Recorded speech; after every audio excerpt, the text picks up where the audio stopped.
আজকে রান্না করব মুগের ডাল দিয়ে মুরগির পা গিলে কলজা। তো আমি একটা কড়াইয়ের মধ্যে ভালো করে মুগের ডালগুলা ভেজে নিচ্ছি।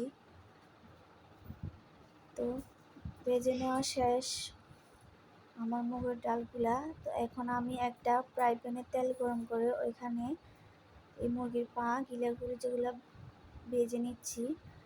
এই তো আমার মুরগির পাগুলো ভেজে নেওয়া শেষ।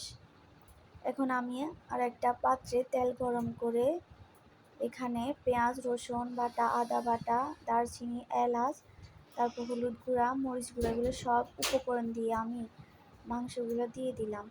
তো দেওয়ার পরে এগুলো ভালো করে কষিয়ে নেওয়ার পরে এখানে আমি মুগের ডালগুলো দিয়ে আবার এগুলো ভালো করে নেড়ে চেড়ে মিশিয়ে নিলাম।